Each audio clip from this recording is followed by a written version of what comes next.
Hey everybody, it's Aldo Gandhi, and I just want to let you know really quickly that our swag shop is reopened. DeepDishTees.com is where you go, and that's tees with T-E-E-S. Clever name, guys. They're the new home of our merchandise. You can get t-shirts, you can get caps, you can get coffee mugs, you can get hoodies, you can get all sorts of good stuff, and you'll help out the bar room with the purchase. So head over to DeepDishTees.com. Some may find the following disturbing. Discretion is advised. Every summer in Chicago, the sunshine spotlights the city's spectacular skyline. Its luxurious lakeshore, marvelous monuments, and the over 200 neighborhoods in the city. And it also brings to light two of the greatest sports franchises in the world. On the north side, it's the Cubs. On the south side, it's the White Sox. This is Crosstown Crosstalk.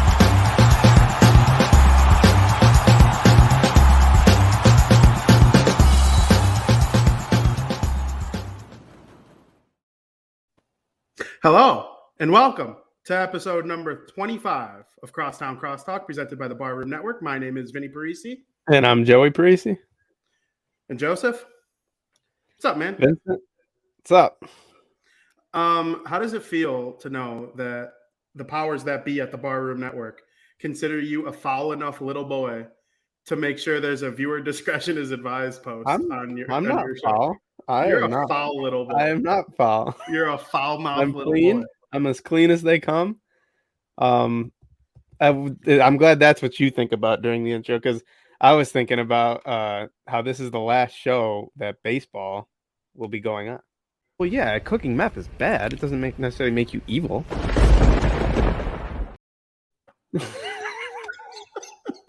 I mean, that's not foul. That's fact. You're a foul little boy. That's fact. That's not foul. I want to play the video again. Well, yeah, cooking meth is bad. It doesn't necessarily make you evil. I love that. You don't think you're a foul little boy. I'm not foul. I have no idea what to tell you. We'll stand by that. You can cook as much meth as you want. It does not make you an evil person. You know that meth is going to go out there and like maybe harm some people. Listen, I'm a businessman. No, before you get canceled, just shut your mouth. Before we get into sports, I have a couple things I want to get to you before we talk baseball specifically. Yeah, I mean, today's National Chocolate Day. I swear, this kid wakes up and the first thing Vinnie Parisi does when he wakes up is not. You think it might be check Twitter, see if there's any breaking news in sports. Oh, I always read the takes. No, he goes right to Google and he sees what national day it is, just so he can ask me what my fucking favorite chocolate is. Well, what the hell is it? You foul-mouthed little boy. I'm not a chocolate guy. I'm not a sweets guy. Give me there are these little ball things. Someone's going to have to help me out here. There are these ball things. They're chocolate balls and they come with a wrapper. You pull the wrapper. They have the different flavors. There's like a caramel one. There's a white chocolate one, a milk chocolate, and a mint one. They're like the European type candy. No, they're not European. I know what you're talking about. They're like little balls, and it's the best chocolate. So that's my answer. Whatever. I know what you're talking about. There's a gold one. You normally see them around Christmas time. Yeah. There's a mint one. They're delicious. My number one favorite candy bar in the world is a Kitkat. It is the goat candy. We're gonna taste it live on air. I don't have any candy here to eat. You're not a chocolate guy. You don't deserve any. The chocolate gods smite on you. Did you? What you get? You already eat the Kit Kat? A bite of it. Did you break it? Yeah, well, I took a bite of it. You didn't break it. No, I broke it. I was gonna say, because that's my thing. Other half. That's my thing. I'm the guy who just bites. Yeah, you're the only psychopath who eats it the wrong way. But yeah, Kit Kat 9.4 candy. Love 9.4. Is six? No, sixlets is not what you're thinking of. She's thinking of they're almost like M&M type, like candy coated chocolate, and they come in like a little wrapper, and you like this big. You're thinking of like the actual candy where you have to like pull apart. I know what you're talking about. There's a dark chocolate one. Yeah, and there's the red package is package is milk chocolate. And it has like a chocolate, like it's chocolate, and then inside is like a liquid chocolate. Yeah, like truffle almost. Yeah, that's good stuff. I have not. A meth cheesecake Yeah, no. is what the people in the chats are wondering. Listen, Joe, huge disclaimer. I would never go near meth, cook it, sell it, consume it. I'm just saying it doesn't make you an evil person. it does make you an evil person, because if you know that your product is out there to kill people or could kill people, then That's yeah, it. The Lindor chocolates. Lindor chocolates. Shout out Frankie Lindor. Yeah, This is a baseball show after all. that's them. The Lindor chocolate. Oh, you put your hand up like you have something to say. No, because no, that's it. Like now I have a taste for those. Happy National Chocolate Day. Yeah, National Chocolate Day is awesome. I love chocolate. I love candy. It's weird. I love candy more in my adult life than I ever did when I was a kid. Ever. Like when I was a kid, didn't care twice about candy. I'd rather have a cheeseburger. Now that I'm an adult, give me all the candy you could give me. See, I'm still not there yet with candy. You'll get there one day when you finally grow up. I've gotten a little bit that way with sweets. My whole life, I'm not a sweets guy. I would pass on dessert. Don't need a piece of cake. Don't need any cookies. The reason why I was, so fat, because instead of having sweets, I would just have 3 dinners. Yep.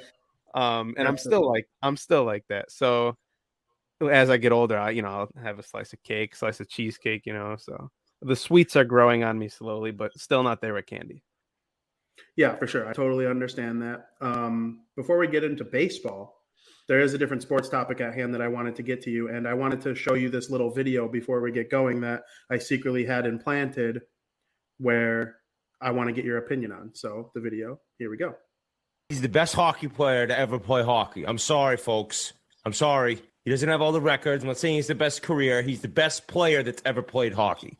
It's a joke watching this guy. It's a different level. It's a different league. I've said this 50 times on this show. I think Scotty Hartnell and Bruce Boudreau had him 50% to get 150 points. Dude, I think he's getting 150 points. He's averaged 150. I think he has 150 points in his last 82 regular season games. Every single night, he can get 6 or 7 points. You think I'm joking? I'm not joking. Start watching the Oilers. Any chance you get, watch the Oilers. Watch how many points he could get. And to think about it, right? 164s. If he plays every game, that's 2 points a game. Right now, he's just under 3 points a game. I don't even think it's fucking crazy to think about this guy getting 200 points. Call me stupid. Call me dumb wit. Call my ears big. Make fun of my takes. This guy could get 200 points one of these seasons. Do you think big-eared, dumb wit is on to something? Do you think he'll ever have 200 points? Like, I know this is a baseball show, but I'm watching the Oilers last night, and I just can't get over this guy. Biz is doing the intermissions and all that, hilarious, talking about RA and all that on the intermission with Rick Tocchet and Anson Carter and Liam McHugh. I just love every second of it, but I'm watching this guy. He literally could have 5 or 6 points every night. If you sit there with a notepad and watch the Oilers and you just write a little line every single time McDavid could have had a point, if like the goalie didn't make a save or the player made a better shot or something, you'd probably get to like 7 or 8. So what is your thought? I agree with everything Ryan Whitney said. I actually have a stat here. This is from 6 days ago. So these numbers are from 6 days ago. So disregard what he's done in the past 6 days. But this is why I agree that he can have 200 points in his last 18 regular season games. So we all know about the tear he went on toward the end of last year to reach 104 points. We know about the start he's had this year. So in his last 18 regular season games, he has 47 points, which is a 214 point pace over an 82 game season. So I 100% believe that he can have 200 points in today's NHL. Do you think he will this year? It's starting to look like now is as good a year as any, because this Edmonton Oilers team is the real deal. I truly believe that. Yeah, I absolutely think he can. I'm not sure he will. I think he'll be in the 150 to 200 range. But if him and Draisaitl keep cooking the way that they do on the power play, I don't see there's any possible chance that he's not at least in the upper 100s and like leads the league in scoring by 30 or 40, maybe 50 points. Like Draisaitl might be right there for number 2. Obviously Nathan McKinnon, Austin Matthews, all these guys, Patrick Kane, even when he comes back, there'll be so many different guys like in that conversation for the second leading scorer. But McDavid is the greatest hockey player I've ever seen. I don't want to hear anything about Wayne. I don't want to hear anything about Sid. All great players, no doubt about it. They're probably the two best players of all time, Wayne and Sid, and Bobby Orr, of course. But I mean, McDavid, based on individual talent and skill, second to none. I've never seen anything better. Maybe in any sport. Yeah, I agree, and I like that you kind of threw that at me right there on our baseball show, but I agree completely. Connor McDavid is the GOAT. Well, I didn't want to wait until next Wednesday because then, like, we might be talking different things with McDavid because I'm starting to think that the Rocket Richard is a real possibility for him too, leading the league in goals. He's consistently scoring goals, which we all knew he could do. It's just a matter of will he do it?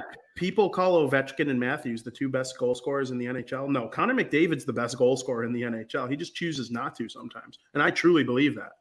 If he wants to lead the league in goals, he can and he will. I truthfully believe that they are going to be the last remaining undefeated team. Oh no, they just lost yesterday. They lost yesterday. Yeah, that's right. Next try. Yeah, forgot about that. Really quick, can we talk about how bad your and Frankie's bets were yesterday? You guys all right. Well, I guess we'll the wrong way. Everyone steered the wrong way. I guess we'll just talk about it now. I wanted to bring this up. The Braves lost. I wanted to the Oilers lost. Who else did you say was going to win that? I wanted to bring this up. I'm going to say it whenever you give me a chance. Go ahead. I said, and Frankie agreed with me, we truthfully believe that the Atlanta Braves are going to win the World Series. With that being said, are they going to win 4 straight? No, but when you think a team is going to win the World Series, if you want to profit on them, if they win the World Series, you need to bet them every game. I did not say they're just going to go on a 2-0 series. All I said was, I think the Braves are going to win the World Series. You got to take advantage of them being dogs. Because if I think they're going to win the World Series, then they're going to have to eventually win more games than they're going to lose. Okay, with that being said, I was wrong about the Bruins. Florida's really good. They're going to get revenge on them on Saturday, hand them their first loss of the season. I'm not worried about it. Quinville will be fired by then. Exactly. It was a joke. He might be fired by the time the show is over. He's having his meeting. Joke that he was even behind the bench. Yes, he's having his meeting with Commissioner Bettman right now. Yeah. And I hit my parlay. I should start specifying what my parlays are because I was very clear that Vegas is going to win their second night in a row going into Dallas. They went into the third period down 2-1. I was never worried once. I had that parlayed with the Chicago Blackhawks plus 1.5, which I was very specific about me taking. Yeah, they did cover plus 1.5. You both called the Flyers stinky. Paid plus 317. That's a really good parlay. No, I will start specifying what picks I have parlayed together because I didn't have the Bruins in that parlay for a reason, and I won money on the day. So, speaking of Boston, since our last show, the Boston Red Sox have been eliminated from postseason contention at the hands of the Houston Astros. The Red Sox had a 2-1 series lead. Things looked promising. It looked like they were going to go to the World Series with relative ease. And then the Astros rattled off 3 straight and are probably the best team in baseball, at least in the American League. They deserved to be the American League champion, even though everyone hates him. Would you like to give a little eulogy to your Boston Red Sox? Yeah, it was a season to be proud of. They, I would say, overachieved in many people's eyes going into this year. I think Alex Cora makes worlds of difference being behind that manager spot for them. Everyone seemed to kind of overlook them going into this season, and there was a lot of guys who just overperformed. We'll see if they're able to keep it up. I think Bobby Dahlbeck did great throughout the regular season. Kike Hernandez, Alex Verdugo keeps getting better and better every year with the Red Sox. Obviously, we had great years from Xander, Rafi Devers, and then not to mention they dealt with some injuries. They didn't get Chris Sale back until very late in the season, only made 6 starts in the regular season. I think there was a lot to look forward to for the future of this team, given that they overperformed so well. So I was happy with the way the season went. The better team did win. The Houston Astros are the better team. They probably have the most offensive, prolific lineup in the entire postseason. So, I mean, hats off to the Astros beating the Red Sox, who ended up being the better team. Yeah, I couldn't agree more. Boston, they kind of overachieved this year. If they won another 10 games, they still would have came in second place in the American League East Division. So it was obviously really good division. The Red Sox took care of the Rays, and the Rays were probably a better team. So that tells me that Alex Cora is still a top 5 manager in Major League Baseball. I would probably hire him. He would probably be my first choice for the White Sox if I had one.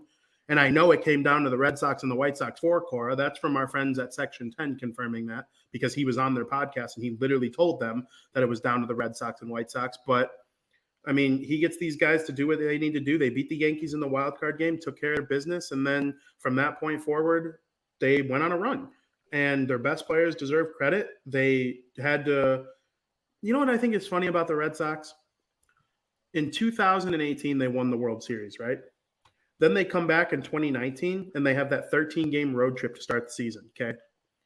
Then following that, they don't do that well on the road trip. They kind of like are middling all season long. In 2019, they end up in third place, missed the wild card by like 5 or 6 games. Okay. They weren't a bad team, but they looked like a team that, okay, maybe they could get back to being that World Series contender again in 2020 if this, and this happens.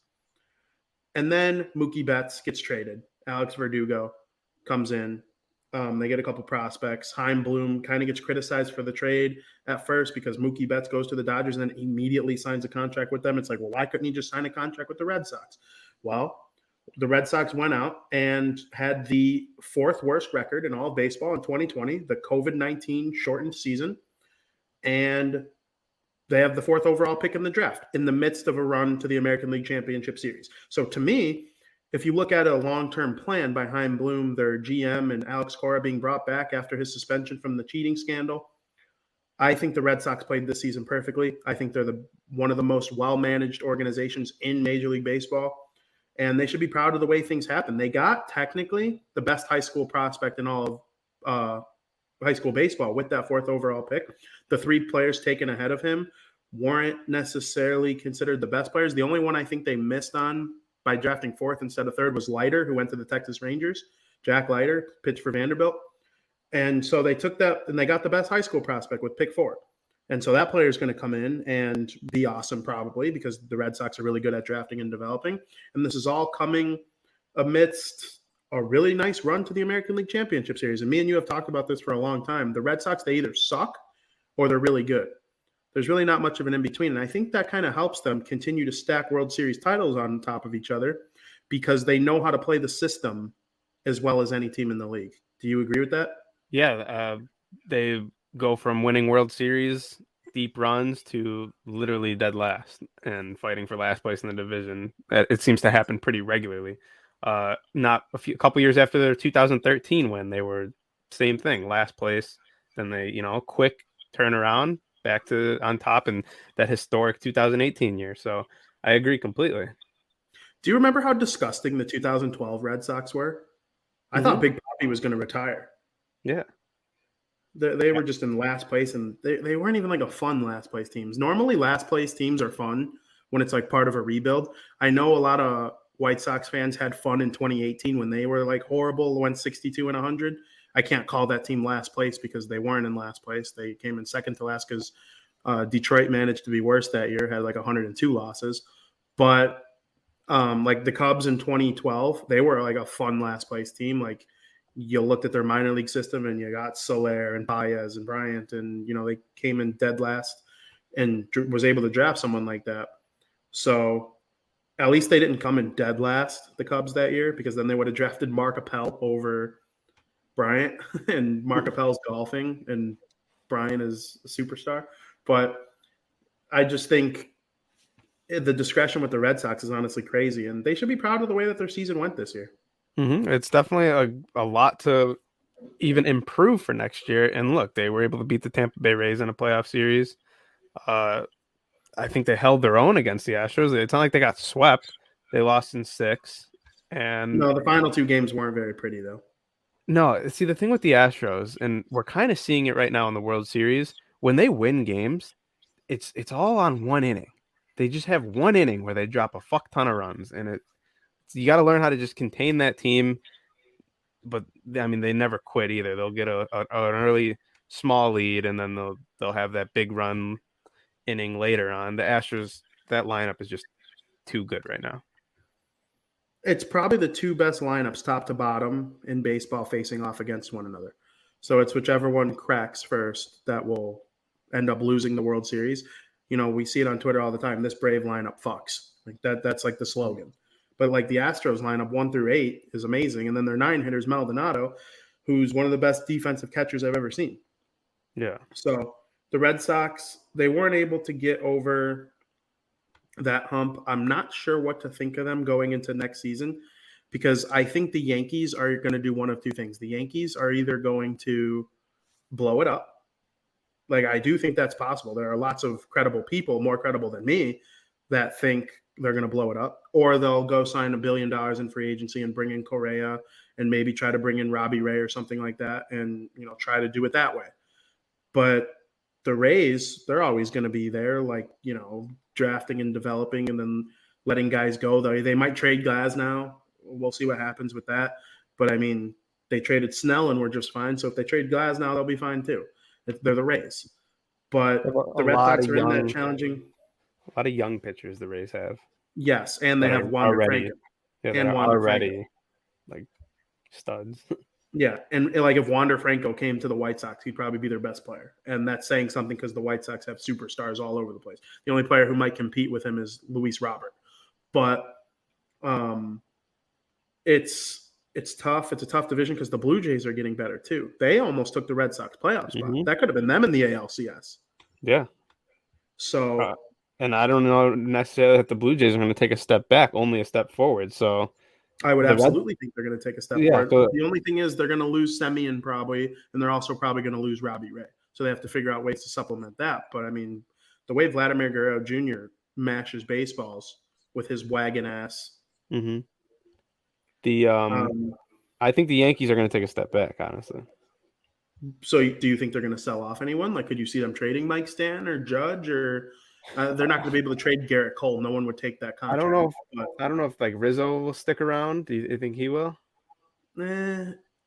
I think out of the three, Rizzo's the least likely to stay with his new team. Yeah. I don't see Rizzo going to the Red Sox. That would be ideal. I'd rather him at first. He's better than Schwarber. He's better than Schwarber. Especially at first. Well, but I don't know. You might be better at first. You legit might be better at first. Schwarber made a really good play in one of the later games that they lost. Yeah. It was almost a triple made a play. Lot of boneheaded plays. It was almost a triple play. Dude can't make a scoop. He's got a good brain. He's got a good baseball brain. He just can't make a scoop to save his life. It's not easy. It's certainly not easy. That's why me and you being all-star first baseman in high school was incredible. MLB level. But another reason I think the Red Sox will be better is Chris Sale. Given a whole year with him, a whole spring training to get ready, I think their whole rotation will benefit from that. Yeah, and there are a lot of articles coming out. I saw one on NBC. I saw one on Fansided from Bo Sox Injection. The future of Rafael Devers and Xander Bogaerts is going to be evaluated by Boston this offseason. And, I mean, let's be real with each other. Those are their two best players, two best position players. Yeah, so what does that mean to you, evaluating the future of Xander Bogaerts and Rafael Devers? Like, do you give those guys long-term contracts? Where do they rank, in your opinion, in terms of first baseman in the or at their position in the American League? Like, there's so much to discuss when it comes to these two. Yeah, I would say Xander, you can argue, is one of the best shortstops defensively and hitting in the entire MLB. And you can argue that Rafi Devers is one of the best offensive third basemen. I'm not going to say he's, the best defensive third baseman. Dude needs to work on that still. And he's gotten a lot better. His growth at third base has been exponential since, coming into the league, but he's still not at that elite defensive level that maybe like a Yohan Moncada is. But I would still say you need both of these guys to have like a competitive Red Sox lineup. They are I would say them, JD, the way he crushes baseballs, those are kind of like your pillars of the core of the lineup that you need. So, and those are too hard of guys to replace. So I would say you give them what they want. I think this era of the Red Sox is one of my favorite eras of any baseball team ever. I've really enjoyed because I think of the core of the White Sox in the mid-2000s with Konerko and Pierzynski and Burley, right? And then second place for me is probably the Red Sox from that same era. David Ortiz, Jason Varitek, Manny Ramirez, Pedro. I think Pedro's the greatest pitcher who ever lived, but that's my opinion. And then this recent Red Sox core is competing with this current White Sox core, like for like my favorite of all time, obviously the White Sox will always get an edge because the logo more than anything. But I really enjoy the 2015 to 2021-ish Red Sox, the post-David Ortiz Red Sox with Devers and Bogarts and Sale and Jumbo Dong and I would say that Mookie 2018 Betts, lineup, even Mookie that's Betts. I was gonna say that 2018 lineup with that outfield with Mookie, Jackie Bradley Jr., and Andrew Benintendi over and left. I would Yep. say that core of the lineup, and then obviously you had Devers, Xander. I think Pedroia was still on the team. He was injured a lot. He was injured a lot, but do you remember Noontime? Yeah, Eduardo Nunez, Eduardo exactly. Nunez, Eddie Noontime. And then they had Christian Vasquez along with Sandy Leon, who Yep, the would only come active up Hall of clutch. Famer. Yeah, it would come up clutch right when you need him. So I would say that 2018, that might be my favorite baseball roster of all time. Because Yeah, that I'll season never just brought forget. me so much joy. Me too, and it ended so perfectly with Chris Sale on the mound. That's our guy. Mm-hmm. And I'll never forget there was a game mid-season that year. I want to say it was like just a July night. Like we were out swimming during the day. We get home, watch the Red Sox, and all of a sudden in the ninth inning, they're down, and Mookie Betts hits a grand slam, and I can hear their announcer O'Brien just screaming, "Mookie Betts, there it goes!" And it goes over the monster, and it was just so fucking awesome. I love that Red Sox team. I love that Red Sox core, and people know that I live and die with the White Sox, but it is what it is. I have a second team that I cheer on when they're not playing the White Sox, and hey, I love it. Yeah, I couldn't agree more. And it sucks the season ended because, they still have a new core kind of in the works now that is very likable, very fun to watch.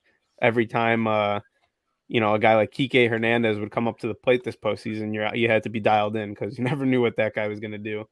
Fun player. Exactly. So it's just a fun team to be on the rise right now. I liked Kike Hernandez, Hunter Renfroe, and Alex Verdugo Red Sox. Like those three guys kind of like helped reinvent what they had going in the outfield this year. And with Benintendi and Jackie Bradley Jr. gone, those are probably upgrades. So fun times with the Red Sox this year. What are your thoughts on the 2021 Red Sox season as a whole? Give them a nice little close. Yeah, I started with that. I mean, it was an overachieved year in the eyes of many, and there's a lot to look forward to within this next coming years. My favorite part of the Red Sox season, not including the postseason, was when they went 17-10 because I listen to Section 10 faithfully. It's my favorite show in the world, one of them.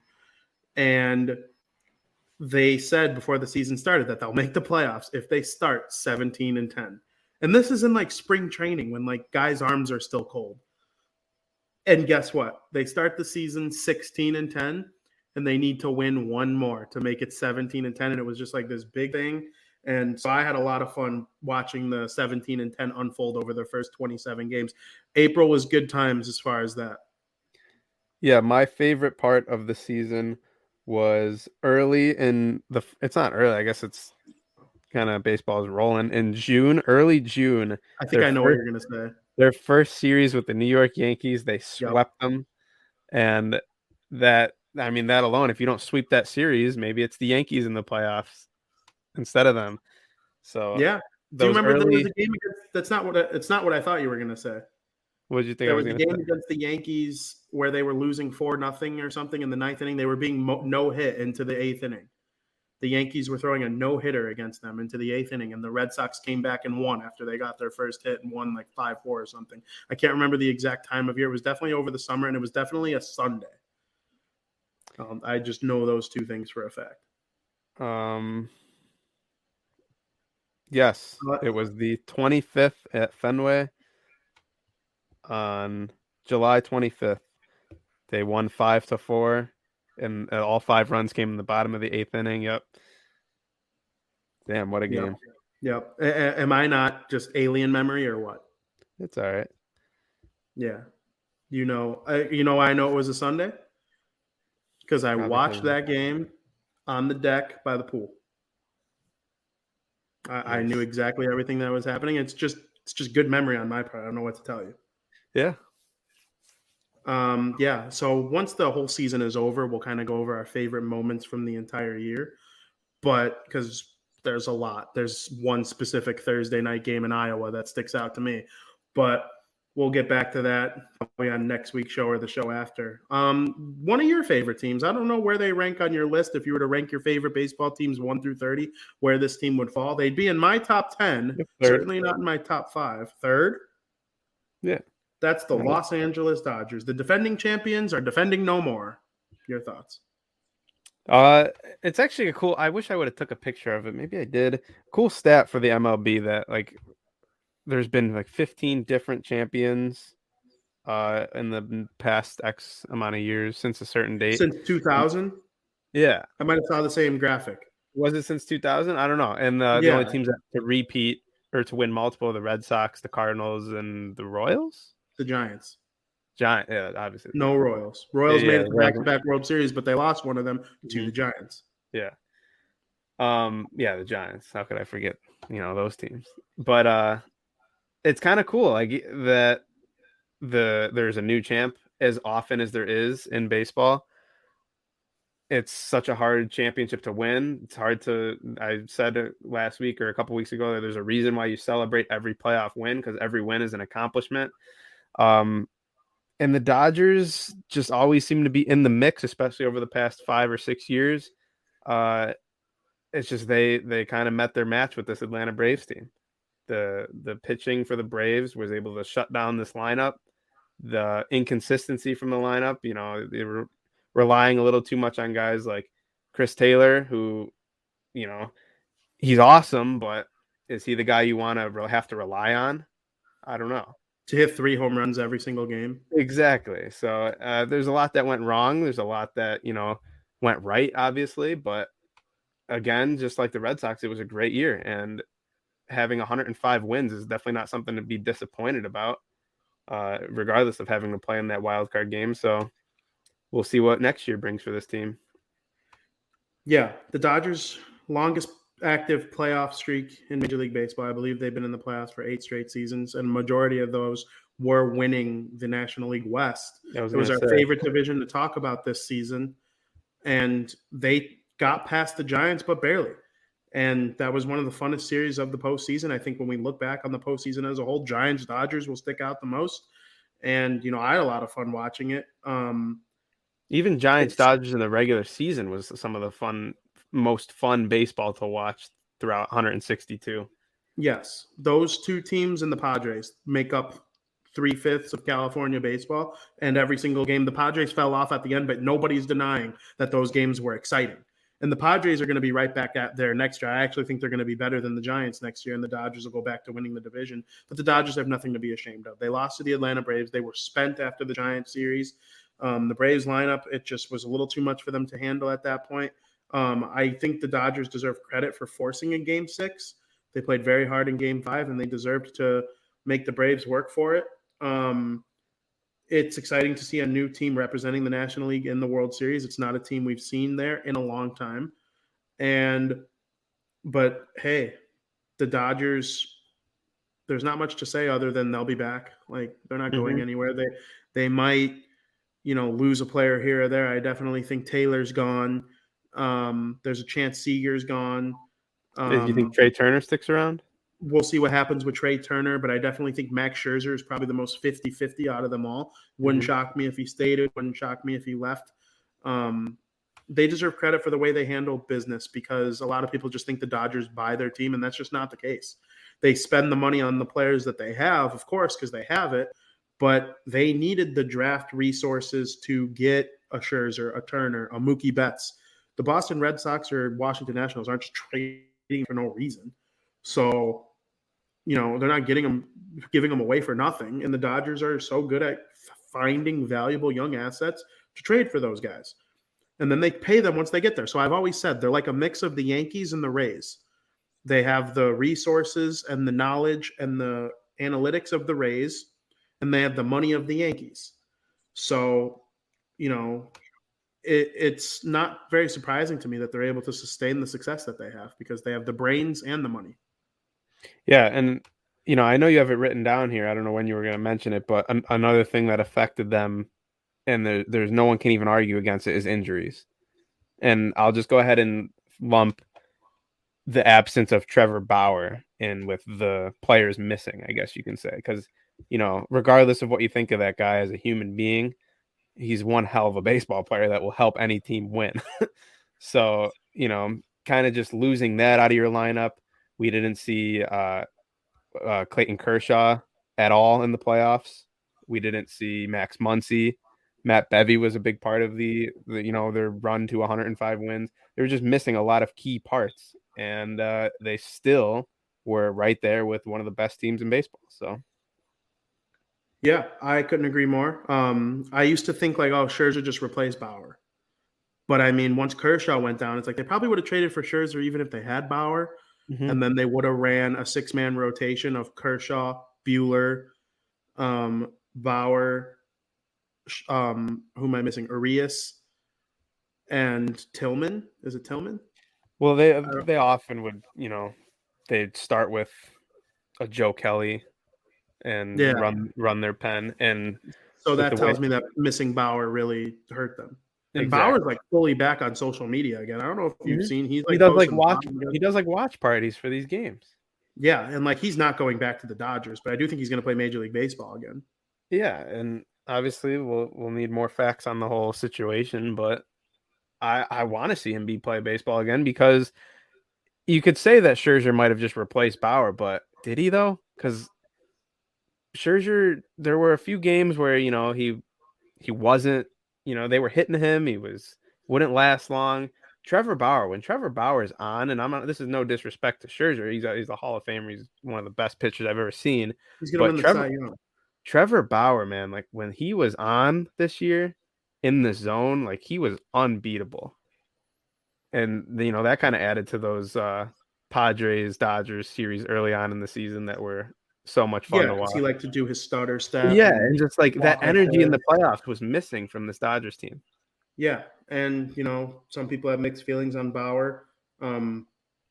If he's found, I mean, if you watch Bar Down Blackhawk Talk, you know that me and Joey stick to facts with legal stuff, and we don't really cast aspersions on anyone. But I mean, he'll probably be back next year, and I still say I will never forgive that man from a baseball point of view, because of his stupid ass deciding it would be a good idea to play with a drone in the World Series against the Cubs and cut his finger, and he couldn't pitch against the Cubs in Game 6. And I will never, ever forgive that guy for that. Like, that turned the entire series because he was going to pitch twice.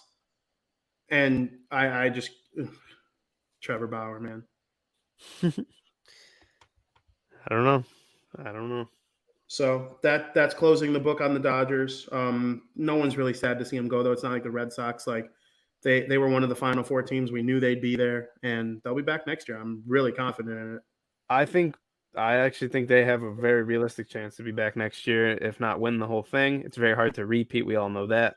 But I am sad that they are not in the World Series right now, because let me tell you, I would much rather be watching the Dodgers play in this series over the Braves and Astros. But that's just one guy's opinion.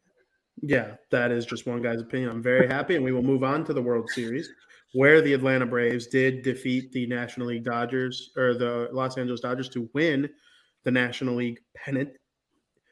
And then the Houston Astros defeated our Boston Red Sox in order to win the American League pennant. They have played 2 games in the World Series so far, and the series is tied at 1. What has stood out to you the most so far in the World Series? How evenly matched these teams are. Pretty much pitching, offensively. I might give the offensive lineup the slight edge to the Houston Astros, but I mean, you look at Game 1, the Braves win 6-2. Game 2, the Astros win 7-2. So they scored 1 extra run. Each team held each other to 2 runs only. Charlie Morton, who I was so confident in going into Game 1, freaking throws a great game with half of it with a broken leg. Like, what a warrior. It sucks that he won't be able to go on, but I mean, he got the win for his team in a very crucial Game 1. So we'll see. I'm kind of confident. I'm happy that it's going back to Atlanta with a 1-1 series, tie. in the way baseball works. You got 3 straight at Atlanta now. You got to show your home dominance and try to contain this Astros lineup, which is extremely dangerous. We saw yesterday I talked about how that they always have an explosive inning. It came very early yesterday in the bottom of the second where they put up 4. There was no turning back after that. They kept pouring it on. Inning 6 and 7, scoring 1 each. A solo homer from our guy Altuve. This is just a very hard lineup to contain. So. Yeah, I couldn't agree with you more. It sucks to see Charlie Morton be out for the World Series. It was funny to me because they tweeted mid-World Series Game 1 that Charlie Morton will be out for the rest of the World Series, but he will be ready in time for spring training. And just seeing a team in the World Series tweet about spring training, it was funny to me. Like it wasn't weird because like I get the sentiment. Like you want to report that he'll be ready for spring training. That's something that is going to be on people's minds. Like, will he be ready for next year? But like just the timing of it, it's like the 5th inning of your World Series game and you're talking about spring training. I just thought that was a little funny. But I do think the Braves coming home is nice. It is. I think they benefit from having stole a game on the road in Houston, which is just an incredibly loud place to play playoff baseball. I don't know if you've noticed during the World Series so far. That might be the loudest stadium in Major League Baseball because we both experienced 2 playoff White Sox games this year inside or outside. I think it would match the White Sox intensity if there were like enclosed ceilings and all that. But the Astros, man, that place was loud. The fact that they weren't able to get a win with Fried is a little scary because you got your win with Morton, but now he's out. You got a loss with Fried. Now what? The Braves pitching is going to be tested here against this Astros lineup. And you brought up Altuve. Did you know that Jose Altuve's home run yesterday was the 22nd home run in his postseason career, and it tied him with Bernie Williams for the 2nd most all time in the postseason? Like, this guy's a Hall of Famer. I don't give a shit what anyone says. You hate the Houston Astros? Fine. So do I. But Jose Altuve is a Hall of Famer. He's going there. It's something to say. Like, it's cool now, especially like, we're 4 years removed from the whole scandal, but like it's always going to be in the back of people's heads. How many of those home runs came when he knew a fastball was coming, when he knew a changeup was coming? Certainly the ones at home. Exactly. And I'm sure he had probably, if I had to guess offhand, he probably had 5 or 6 of those home runs on that 2017 run. And 2019. There was the buzzers in 2019. Exactly. So like, I mean, yeah, there's some remarkable stats. It's impressive watching him play baseball now, giving him the benefit of the doubt that they're not cheating right now. But I don't know. I don't know if you can look at that and necessarily, look at this guy as an amazing postseason player, which he is. But it's just he kind of fucked up the way people look at him for the rest of his career. Yeah, there's no doubt about it. Did you see the one person who was ahead of him with 28 career home runs? One Manny Ramirez. Oh, really? Yeah, love that guy. I thought Poppy would be a little higher, but now that I think about it, Manny Ramirez in 04, 07, like that guy was unbelievable. So it's an interesting list. Another guy I want to kind of mention, I don't think you were going to bring him up. Maybe you were, but it's pretty much single-handedly beat the Red Sox, and that's Alvarez. I got a pretty cool graphic here that I'll read off. In the last 3 games, this is going into the World Series. In the last 3 games, the Boston Red Sox as a team went 9 for 82 with 3 RBIs, 3 runs.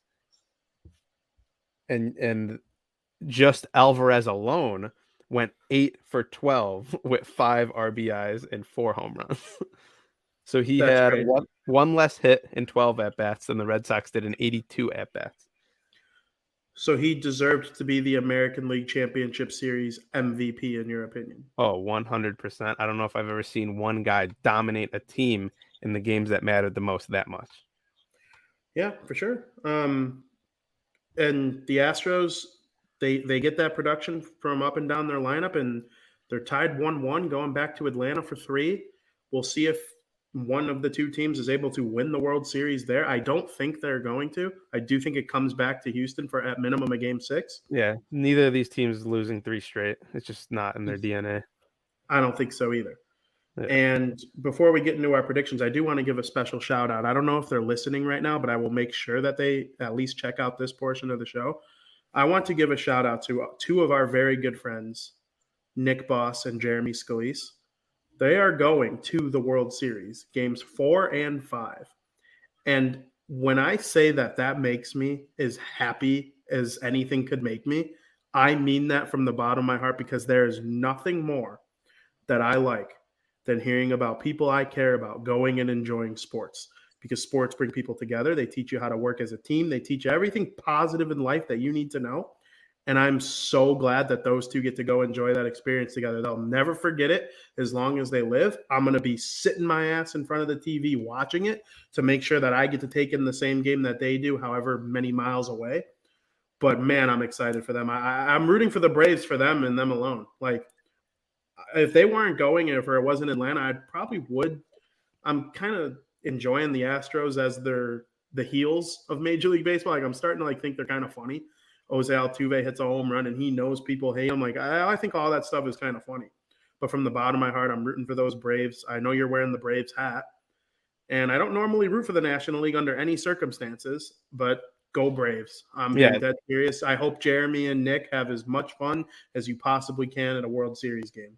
They are 100% the reason I'm wearing this hat. They're 100% the reason I'm rooting for the Braves. We spent a little bit of time in Atlanta and we went and saw that ballpark from the outside. Made me so excited to eventually go see a game there.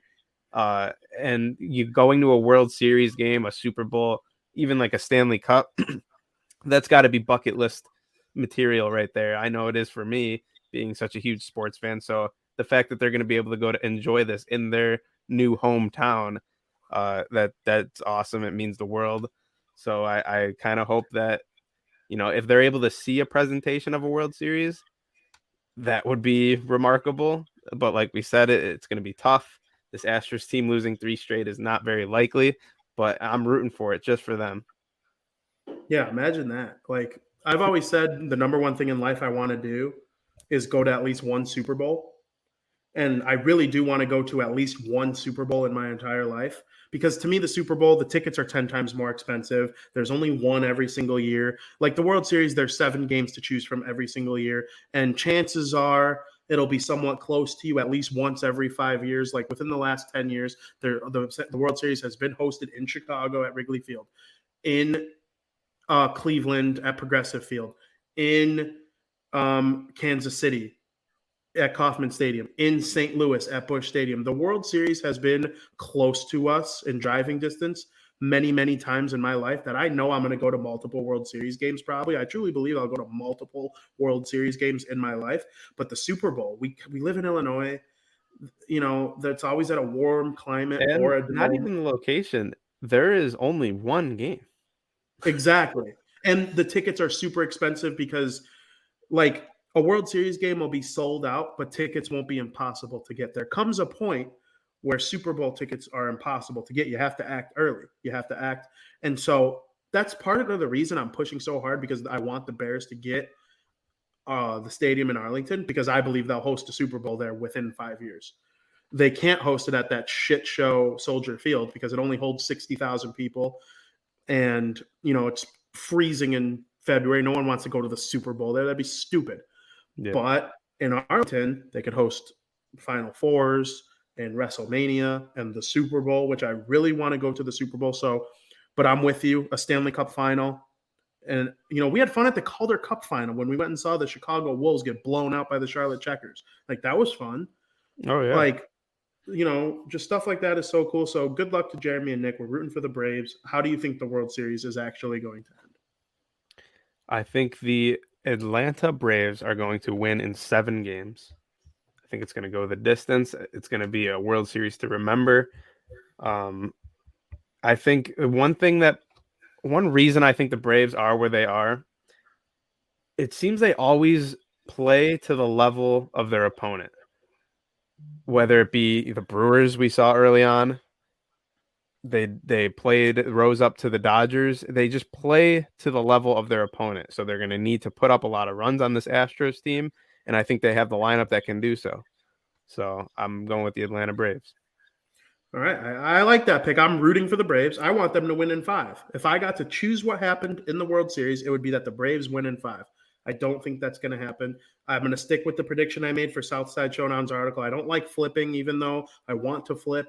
I'm just going to, it's already written on paper, so I'm going to leave it there. I have the Houston Astros winning the World Series in 7 games.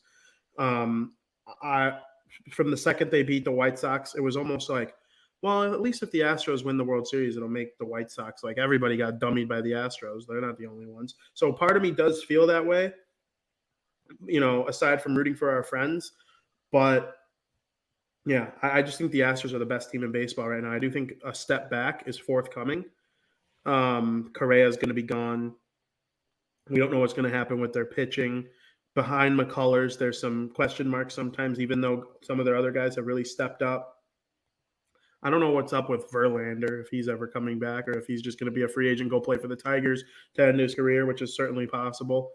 Him and Kate Upton are living their best life right now.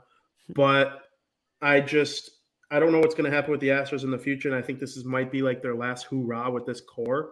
So we'll see what happens. I hope I'm wrong. Who do you think is going to be the World Series MVP?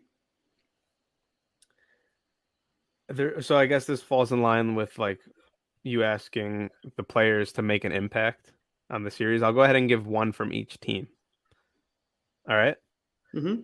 So this like way, if the Astros win the World Series, Yeah, this guy's going to yeah. be the MVP. Okay, I like that. I can do that too. my pick for the Braves, I'm not going to go ahead and, say Jock Peterson, regardless of how well he played in that Dodgers series, Jocktober. Remember, it's the World Series MVP. Yeah, not I the think playoff MVP. I know. I think a new guy is going to really come up clutch in these games in Atlanta. That's their first baseman, Freddie Freeman. That's my guy who I think is just going to click and, give the Braves they need. Over on the other side, I'm going to go chalk. I'm going to go with my little man, my little hated man, chalk pick. I don't care. This dude's a game changer, and that's Jose Altuve. Whether it be, a Gold Glove play over at second base or him hitting a 3-run bomb to take the lead in bottom of the 8th inning, top of the 8th inning. I don't care. He's the guy that will do it for that Astros team. So those are my two guys, Freddie Freeman and Jose Altuve. I think it's really funny that you let a precursor that it's chalk for Altuve, but not Freeman, the defending National League MVP. Yeah, but we're talking World Series MVP. He hasn't necessarily been their playoff MVP right now. No, but he had some big moments to end their series with the Dodgers. But I'm saying if they this World Series, it's a different ball game. Yeah, I'm going to take the first 2 games into consideration with my pick. I like Jorge Soler. He got hurt, though. I don't think I can take him, actually. He might be hurt. Yeah, I'm not going to take him. I'm going to roll with you. I'm going to roll with you and Freddie Freeman for the Atlanta Braves. It is a chalk pick. He's their second best player behind Acuna. So by default, he's their best player because Acuna's out for the season. Or is Eddie Rosario batting 426 right now in the postseason? I mean, Freddie Freeman's their best player in my opinion, besides Acuna, but Acuna's out. Acuna's a top 5 player in baseball. Nobody. Or you can ride Jocktober. Jocktober, I love me some Jocktober. I don't know if there's a chalk pick. I disagree. There's no chalk pick for the Braves. All right. Well, I'm rolling with you and Freddie Freeman. I'm sticking with the first baseman. We're both first basemen. I think for the Astros, I'm going to stick with the one I put in my article. I'm going to go with Kyle Tucker. That little rookie asshole dominated the White Sox. It pissed me off on 1,000 levels. And I hope it continues because if everyone can be miserable because of Kyle Tucker, it will make me feel less miserable. And misery loves company. So go Kyle Tucker. I also think World Series MVP, it seems like oftentimes the World Series MVP isn't necessarily someone who was great all playoffs, right? No, it's not like the Conn Smythe Trophy. Yeah. So, I mean, Jose Altuve, you look at some of his numbers, he necessarily hasn't even been great this postseason. He's got a lot of strikeouts. He's got some clutch moments. The White Sox shut him down at home. Yeah. Other than the 9th inning home run that sent us all home. Yeah. There was something I wanted. Oh, the list of all the Gold Glove nominees came out just like a few minutes ago. No way. Did it really? Yeah. Every single one. Are you being serious? Yeah, I was just looking at it. I don't know where it went now. Oh boy. I don't know if That's you want some to run breaking through news those here on the names. pod. Oh, I'm already okay. Wow, I have articles to write, eh? Yeah, hold on. I just had a cool list and it's gone. Oh, here it is. All right. Do you want to go through them all Wow. real quick? Jose Abreu got boned. I guess. Do you want to That's go through them real quick, or tough. you? No, I I'll go. hate this. I'll go through the American League, or we'll alternate position. How about that? Yeah, go for it. American League pitchers. You got Jose Barrios, Zach Greinke, and Dallas Keuchel. The worst pitcher on the White Sox starting staff. Gold Glove. Gold Glove. He might win it too. His fielding percentage is super awesome. Yeah. Who you got for catchers in the American League? For catchers, Martin Maldonado, Sean Murphy, and Salvador Perez is one of the worst defensive catchers in baseball. I don't understand that at all. I would give it to Maldonado. I would for sure give it to Maldonado, but maybe Perez. I haven't watched as many Royals He's bad games. defensively.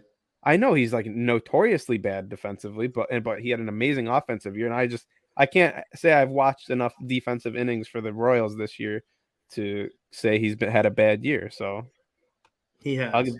I'll give the MLB the benefit of the doubt. My position, first base, Gold Glove. I agree. Jose did kind of get screwed here. Yuli Gurriel of the Astros, Matt Olson of the A's, and Jared Walsh of the Angels. I would give it to Matt Olson.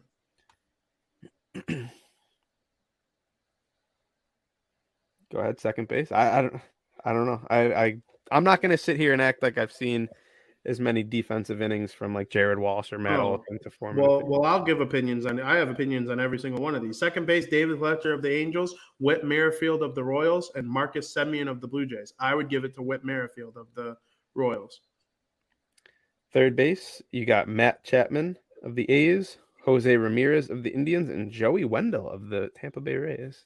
I would give it to Matt Chapman of the A's. The A's have the best corner infield in Major League Baseball on each side. I mean, shout out to the Astros. It seems like they got a lot of guys. I'm a little salty Moncada's not nominated. I really am. I don't expect TA to get nominated for shortstop, even though he's okay defensively. I'm a little salty that my guy Lou Bob isn't over in center field. Yeah. We don't have to go through every single position. That'll take too long. We'll make notes. The Cubs did have Zach Davies nominated for pitcher, which is I was going to say. The Cubs' worst pitcher, and the White Sox worst pitcher, both Gold Glover. Seriously. My guy Freddie Freeman, first baseman. Actually, I love all these guys. The National League trio right there: Freddie Freeman, Paul Goldschmidt, and Max Muncy. Those are three of my favorite names in baseball. Yeah, same. I'm with you. We know Arenado is going to win it for third base with the Cardinals. Jackie Bradley Jr. for the Brew Crew in center field. Mookie Betts. Right field, Dodgers. The National League list is nice. I'm a little salty. I would have liked to see Lou Bob didn't play long enough this season. You got to keep that in mind. He only played like maybe 60 games. Another name I want to mention in right field for the Giants, Mikey Ostremski. Yep, Carl's grandson. Kind of see him along with Adam Duvall and Mookie Betts. Yep, absolutely. So that's interesting. Got some Gold Glove stuff out there. I'm gonna get to reading those takes on the Gold Glove after we're done with this show. But hey, shout out to the Gold Glove nominees. I don't agree with a lot of them, but some of them I do. Robert didn't play enough to get nominated in center field. No way. There's only two positions I'm actually salty about. I would have nominated Jose Abreu for first base. His defensive run saved and his error number were pretty sweet. And Yohan Moncada. I'm biased. Traded for Chris Sale. It's my guy. Whatever. I want the White Sox to win the World Series, so I don't give a shit about Gold Gloves, even though I kind of do. Last year, the White Sox kind of dominated the Gold Glove game, so that's okay. Got anything left on the World Series before we wrap it up? I just hope it's entertaining. I can't say. I don't know. I wasn't as entertained yesterday as I was in Game 1. It's just the way Game 1 started, third pitch of the World Series, home run, kind of just got the energy going right away. Did you know that Jorge Soler was the first player in MLB history to ever hit a home run in the first plate appearance of a World Series? Really? Yeah. Which it might sound surprising, 120 years old. That's surprising. 100, but I mean, you only get 121 chances. No one's ever led off the World Series with a home run. No. And not That's a World surprising. Series That's game. surprising. Not a World Series game. The World Series opener, yeah. World Series Game 1 first plate appearance. Because I remember, didn't Dexter Fowler lead off a Cubs World Series with a home run? I'm pretty sure he hit a leadoff home run. It was either game, I don't remember the exact game, but I'm pretty sure Dexter Fowler led off. It might have even been Game 7. Yeah, I don't know. That's surprising to me. Yeah, I mean, whenever something in baseball happens for the first time, it's like, oh, so that's the first time that happened in 120 years? Wow. Some people have lived 2 lifetimes since then. You would probably think the same thing about like a kick return in the Super Bowl. We've seen that. A home run opposed to a kickoff return for a touchdown, though? I would say there's a way less likely chance you return the opening kickoff and hit a home run. That's what I'm saying. Absolutely. Which is why it's more surprising that it just happened now for the first time. Yeah, okay. I see what you're saying.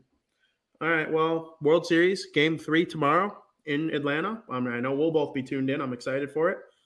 Probably going to spend most of my Halloween weekend hanging out with people I like and watching baseball and hockey. So, I mean, can't really beat it. The weather's kind of stinky today. But, say something nice about the White Sox and the Cubs. Something nice about both teams. Like in the same sentence or individually? No, individually. Oh. The White Sox have an incredibly bright future, and I can't wait to park my ass on March 29th, is it? March 29th? 31st. March 31st over at Guaranteed Rate Field for the first time and stuff my face with beer and food and watch another hopefully close to 100 win season over on the north side. Field's great. I hope field is great. Yeah. Love that. I like the field. I hate that field, so that's not my nice thing about it. I'm sure I'll be in all seriousness. I'm sure I'll be to a few Cubs games. I hope they put together a somewhat competitive season and give us. I'm not going to say a better Field of Dreams game, but something to look forward to at least. I don't want to, approach that Field of Dreams game when the Cubs are, crawling for last place in their division. I want them to have a competitive team. I want Frankie Schwindel, my guy Patrick Wisdom. I'm hoping those guys, continue right where they left off and give us some good baseball to watch. Hopefully, Madrigal is able to, be productive for them and just give us something to look forward to. Yeah. For me, my nice thing about the White Sox is, I can't thank them enough for the outstanding 2021 season. It's been one of my favorite baseball seasons of all time. It's hard to see. I don't even know. This might sound crazy. There are going to be people in the chat that think I'm crazy. I don't know if the White Sox win the World Series in 2022. I would say I enjoyed that season more than this one. What? Is that weird? I don't even know what that means. You got to say that again. Like, it's hard for me to see myself ever having as much fun with a baseball team as I did in 2021 with this team. Oh, yeah. No, that's recency bias at its finest. I mean, what other year in my life has there been one like that? No, I'm saying like next year it can easily be just as good, if not better. I would need to go to like 35 games. You're gonna. What the fuck else are you gonna do? You're gonna. I mean, you're probably not wrong. Well, in the meantime, I can't say enough nice things about the 2021 White Sox. I do think it's I'm excited. My nice thing about the Cubs is I can't thank them enough for Eloy Jimenez and Dylan Cease. They are both absolute Chicago White Sox superstars. And the fact that the Cubs gave them to the White Sox for Jose Quintana was very nice of them. And I'm happy to see Eloy Jimenez and Dylan Cease just dominate baseball games in White Sox colors. So Cubs, thank you so much for that. We do have a little bit of breaking news from PETA, otherwise known as People for the Ethical Treatment of Animals. They want Major League Baseball to stop using the word bullpen because they say that bullpens were used to slaughter bulls and the term is derogatory. Your thoughts? Be careful. I guess I'll just say that's silly. All right. So That is silly. Joey is going to be canceled in short order. That's unbelievable. If that cancels me, I'm going out with. That's the way I'm going out then, because Going that out is with a bang, bang, bang. yeah, that's Here silly. we go. What the fuck else would you call it? 100 and however many years later. What would you call They're it? asking them to. PETA is asking the MLB to change the bullpen name to the Arm Barn. The Bullpen arm has barn. been used since the 1800s. A PETA Okay. executive says Okay, bullpen so- mocks the misery of sensitive animals. Okay, so what about humans? What about people who don't have arms?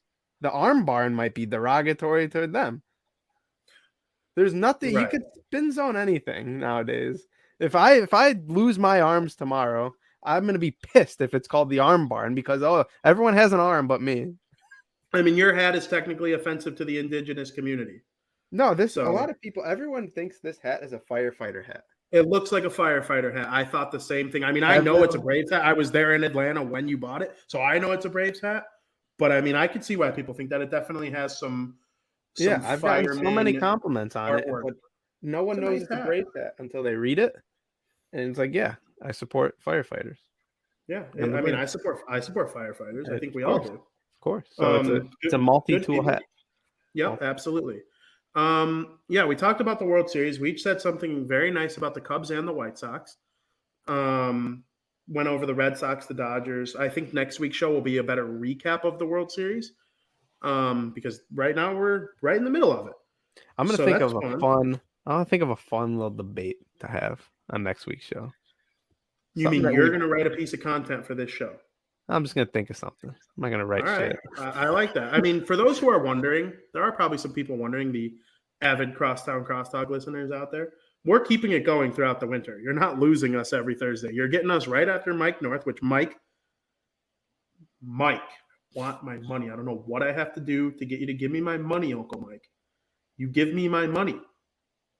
But we'd also love to have you on the show to talk some You're football. the least intimidating motherfucker I've ever seen in my life. Yeah, you. Least intimidating with your clean shaved all the time, baby face looking ass. Least intimidating. No one owes you a penny, and no one will ever give you a penny. I mean, look who's talking, you Bucky Barnes haired looking tomahawk face, stupid eyeball motherfucker. Like, no one's scared of you either. What the fuck? You everything you make fun of me for, I'm just a slightly chubbier version of you. Like, what the hell are you even talking about? Who's winning tonight? The Arizona Cardinals or the Green Bay Packers? That's a loaded question. I gave you a prediction before we started the show off air. And I think I'm going to – no. I want the Cardinals to win, so I'm going to say the Cardinals. I despise – okay, so my least favorite teams in sports. A lot of people rip on me. They hate me, whatever. I don't care. Like Witt said, you could make fun of my dumb takes. You can make fun of my big ears. Whatever you want to do, I don't care. My least favorite teams in sports in order are the Chicago Cubs, the New York Rangers, the Dallas Cowboys, and the Green Bay Packers. Those are my Mount Rushmore of least favorite teams in order. So I will never root for the Green Bay Packers unless they're playing the Cowboys in the playoffs. I'd rather see the Packers win the Super Bowl than the Cowboys, and I mean that from the bottom of my heart. I hate them. Go Cardinals. I hope they win. Kyler Murray's the MVP as of right now. It's one take that you've ever had on this show that you were right about. Imagine if you've been saying it since like week 0. Week 0? I've been saying Kyler. I've been on this Kyler Murray train since week 0. Yeah. You thought Kyler Murray should play baseball. No, I didn't. No, I didn't. It'd be cool. You said you would play baseball. That doesn't mean that he should. He'd probably be a fucking. You should too. No, you should too. If you were equally as good at both, You should play football. You have a better chance of making it. You get paid more money out the gate. Yeah, you have a chance to make more money if you're like Garrett. I Cole guarantee if he now that I've seen what I've seen, if he were to be in the MLB right now, whether it be for the Oakland Athletics or whatnot, he would not be anywhere near a Cy Young pitcher as he is an NFL MVP right now. You do not know that. He was the 7th overall pick. He was the 7th overall pick. Okay, you cannot just assume because he's such a fucking good football player that he would just automatically be a Cy Young guy in the National League. No, his college statistics or in the American League. No, his college statistics tell me that he would be a pretty good baseball player. Like he has the tools to develop into an elite baseball player. He'd be a pretty good baseball player. He is approaching an MVP season in the National Football League. I know, and who's to say that can't happen in football? That's like saying Shohei Ohtani couldn't. There are people who will look stupid right now because they said Ohtani had to pick between hitting and batting, or hitting and pitching. He proved he could do both. I believe Kyler Murray would have been a great baseball player. I just think the money, he wouldn't be a great. The money and the fast track to success comes in football because you get drafted from college and you go play. In baseball, he would have had to play in AA, he would have had to play in AAA, and still maybe not make it. He wouldn't be approaching an MVP season in baseball. That's all I'm saying. Okay, but I'm saying if you were equally as good at both in college, where you were There's no way he's as good of a baseball player as he's a football player. He's the first player in the history of God's green earth to ever be drafted in the first round of 2 sports. And you're going to tell me that there's just no chance he was an elite baseball player? He is that good at football. I think there's no way he's as good at baseball as he is at football. He is that good at football. You will never know, and that's why you're able to comfortably make that claim. I know. He would tell you. Anyway. He wouldn't tell you.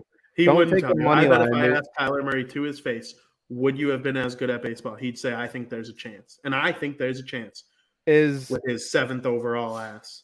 As confident I am in the Arizona Cardinals tonight, I'm also a smart man.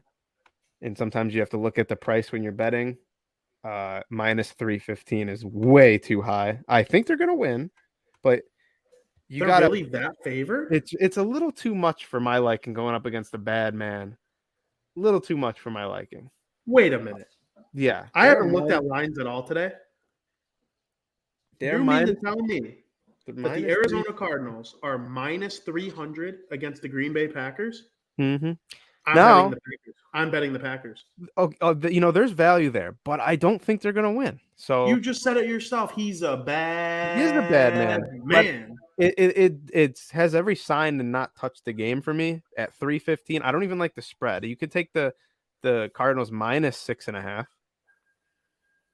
But I think there's a better chance of that, but I don't know. The Packers are plus how much? $235. $10 will win you 23. $100 will win you 235. Why didn't you tell me this off air?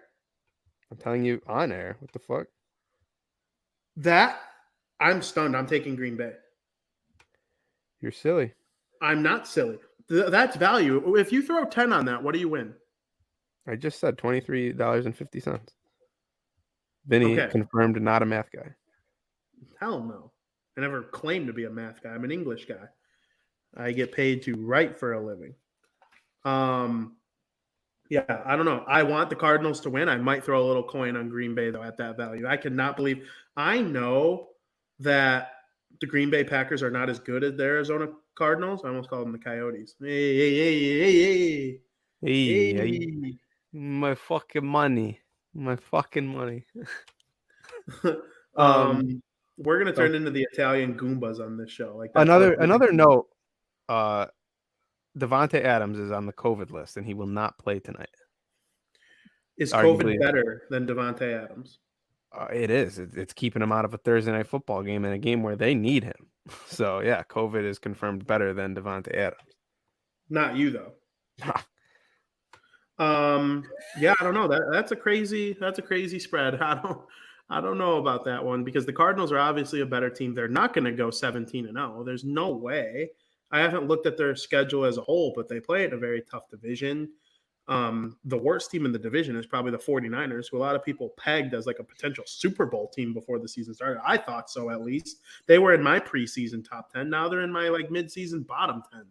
So, I mean, that division fluctuates. Go Cardinals, but maybe not if I take the Packers. One thing I do know for sure is I'm wearing this shirt for a reason. Your Chicago Bulls will be honoring one of their all-time great players. I don't want to call them all-time great players, but like he's one of the best players the team has ever had, at least in recent memory, and that's Joakim Noah. And they're going to honor him. He will have the two most prominent coaches that he ever played for in the house, that being Billy Donovan, who Noah famously won back-to-back NCAA March Madness tournaments with at Florida. And then, of course, Tom Thibodeau will be the coach of the New York Knicks on the other side. So I think it's just a really cool matchup to honor this guy. And I remember Joakim Noah fondly. You have any Joakim Noah memories? Yeah, we were. I don't know if you just said it. We were at his first ever triple-double.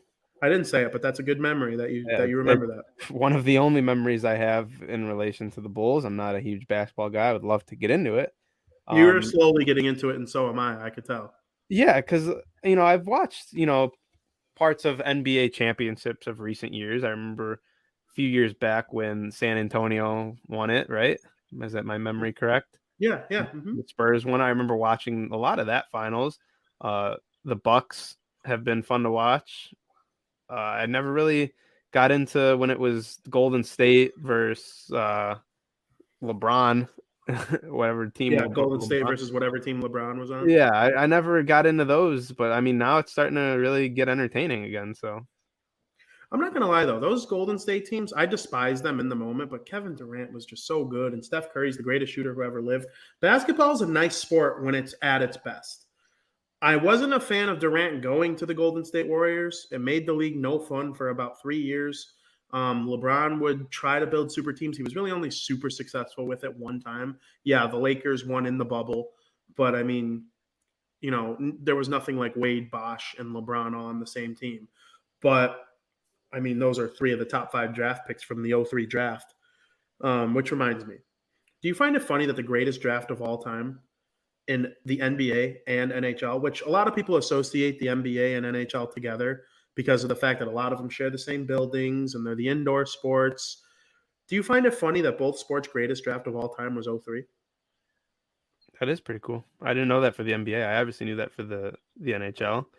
I had no idea that the NBA draft in 2003 was looked at as one of the top drafts. Yeah, there might be people that challenge me on that, the 2003 NBA draft being the best draft ever, but I know the top 5 had LeBron James, Dwayne Wade, Chris Bosh, and Carmelo Anthony. I couldn't tell you who the 5th was. I kind of think the 5th was like a bust, but I could be wrong. It's an incredible group. And of course, the 2003 NHL draft it might be the greatest draft in the history of team sports. Marc-Andre Fleury, Nathan Horton, Brent Seabrook, Zach Parise, Ryan Getzlaf, Corey Perry. I'm missing a bunch. Dustin Buckland, Joe Pavelski. Patrice Bergeron. It is by far Drew Doughty. Not Drew Doughty. Dustin Brown is the king I mentioned. Shea Weber. I have there's tons of names. I have right here the Arizona Cardinals schedule real quick to backtrack a little bit. It's very realistic that they go undefeated. I'm just going to go ahead and say that right now. Oh, stop it. Yeah, it is very realistic. Yeah, I'm not going to rifle off. You want me to rifle off every team? Yeah, go for it. Packers. Okay. At 49ers. If I say at, it's away. At 49ers. Panthers. At Seahawks. Bye week. At Bears. Don't even make a face. They're going to shit on the Bears in Chicago. Rams. At Lions. Colts. At Cowboys. Seahawks. The only one I could see them losing, don't laugh at me. I'm not going to laugh because I agree.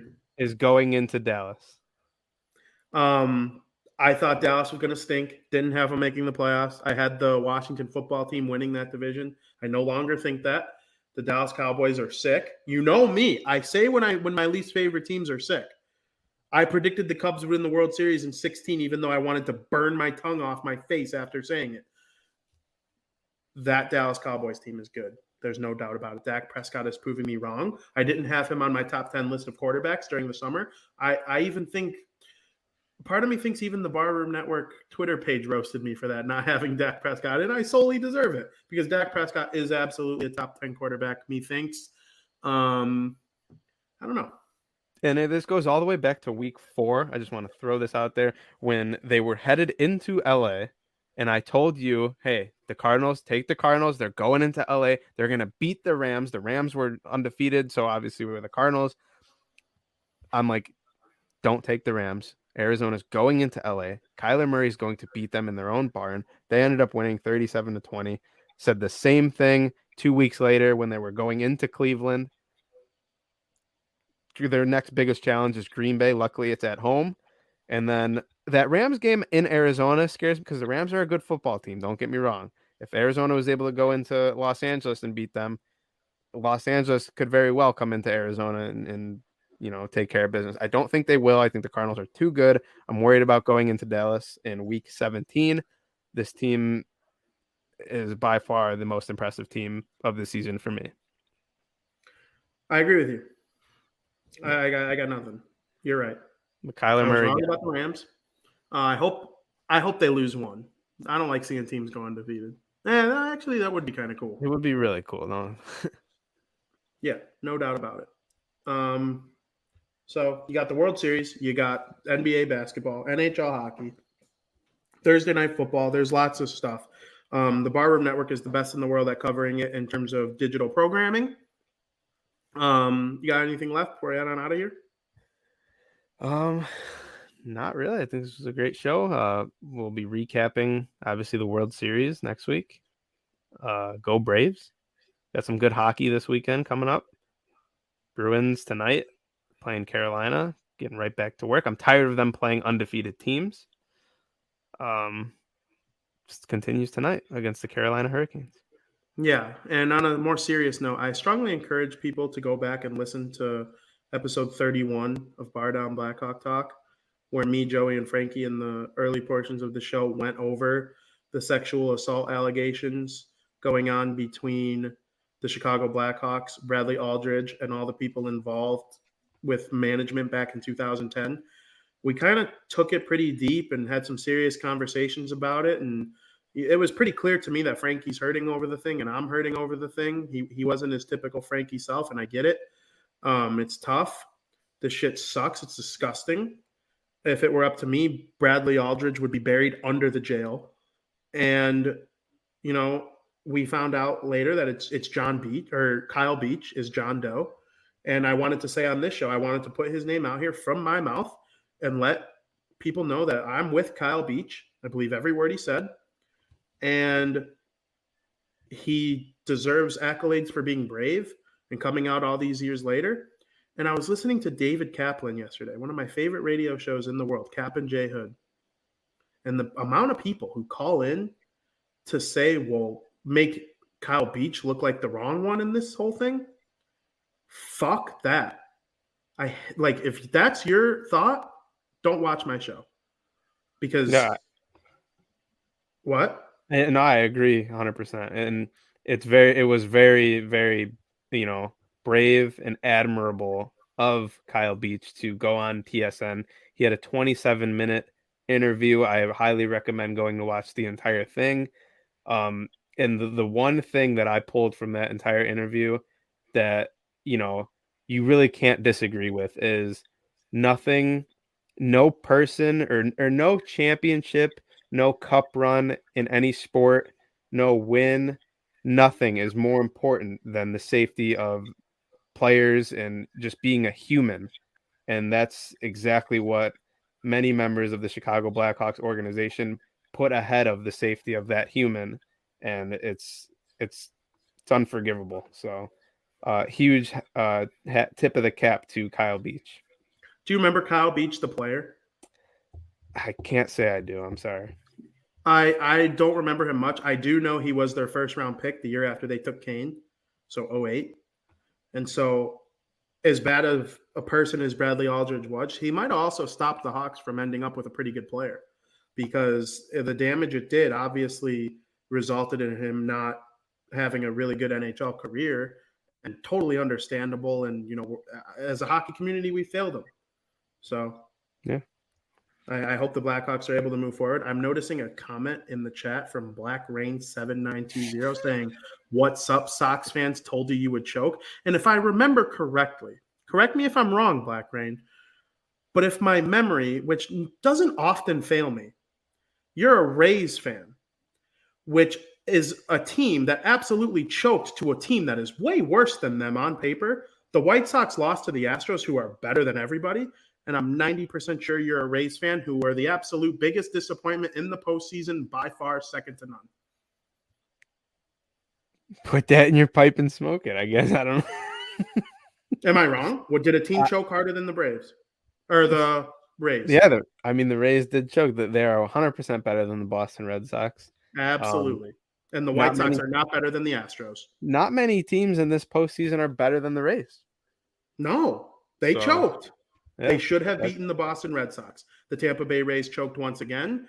They'll lose all their guys that they refuse to spend their money on, and they'll always be the third or fourth best team in the league without ever winning the World Series. So you hate to see it. You have anything left on the World Series before we get on out of here? Nope. All right. And make sure you're following at Joey Parisi on Twitter and at Vinnie Parisi on Twitter. And, of course, make sure you watch the World Series. Stay loving baseball. And thank you for listening.